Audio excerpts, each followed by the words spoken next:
This is a Rabble Podcast Network show. New voices in your head. It's Radio Free Radio.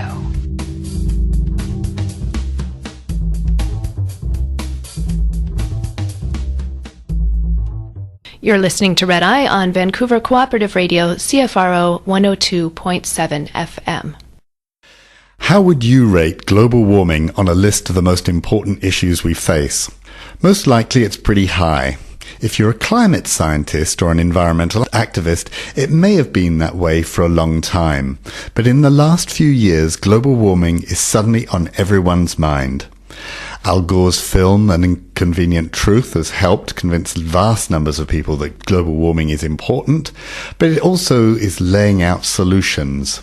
David Noble says we're being presented with a limited, pro-corporate alternative to global warming denial that is undermining grassroots movements that provide more social context. David Noble is a professor of history at York University, and he's joined me by phone. Good afternoon, David.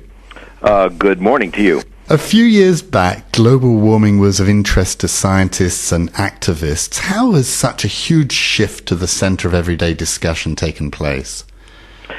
Well, what I'm suggesting is that we have been bombarded by two campaigns over the last a decade and a half.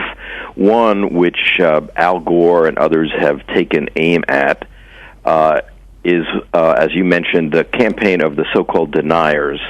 That is the big oil and gas companies arguing that global warming is not real, that the science is very doubtful, et cetera, et cetera. That's a campaign that we're familiar with now. But there's been another campaign that has really received very scant attention, of which Al Gore's work is a part, and that is a campaign to convince people that global warming is not only real and with a focus on greenhouse gas emissions, particularly CO2, but also is a crisis. That there are suggestions of apocalypse, and that we should really put everything aside and focus on this. What I'm suggesting is that message has been reaching us by every means possible, and that's what has alerted people to this issue as never before.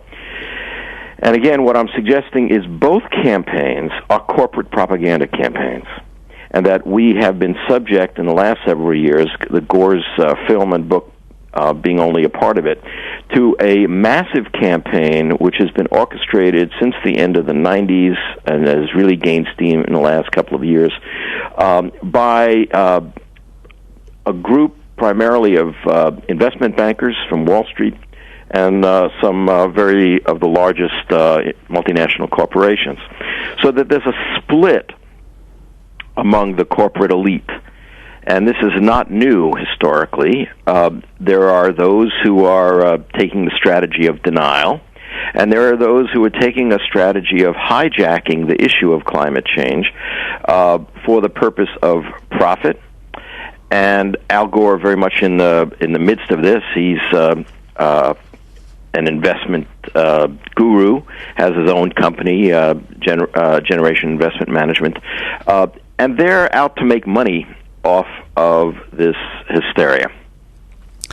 Now, we hear quite a lot about the first camp that you talk about, the denial and doubting one, but the second one, how did that evolve? You know, where did it come from? Well, it really seems to take shape in the wake of Kyoto, around 1997, 1998, there are a couple of things happening. One is it is the height of what was called by the press the anti-globalization movement, and this, or the global justice movement as it was called by the participants. And this was a movement that was really sparked by the uprising in Chiapas in 1994 against free trade. What this movement focused on was the ravages and predations of multinational corporations. The unregulated market and free trade was the center of it, as well as it was also a challenge to the authority of science and the idea that we can be saved by technology, so that the anti-globalization movement not only focused on the corporations and their agencies, the World Trade Organization, International Monetary Fund, the World Bank, etc., but also on the mythology of our culture that we can be that a panacea awaits us if we just allow the market to do its magic, allow science and technology to bring in all the goodies, including genetically modified food, etc. This movement really arose in response to that whole thing, which can be summed up in a word, which was the mantra of the late 80s and early 90s, globalization. That's why it was called the anti-globalization movement. So what happens around this period is also the Kyoto Conference, which was followed up on some earlier developments at the Rio Conference in 1992. And a part of the corporate elite decided to take another tack rather than denial, and to try to essentially hijack the climate change issue, and as a way of subverting and undermining the anti-globalization movement, and restoring faith in the corporation, restoring faith in the market, restoring faith in science, and restoring faith in technological fixes to all of our problems.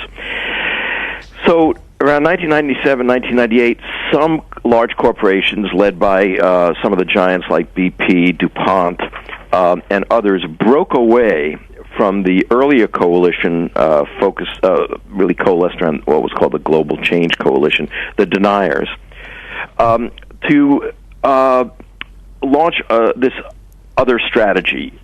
By 1998, they had formed a number of organizations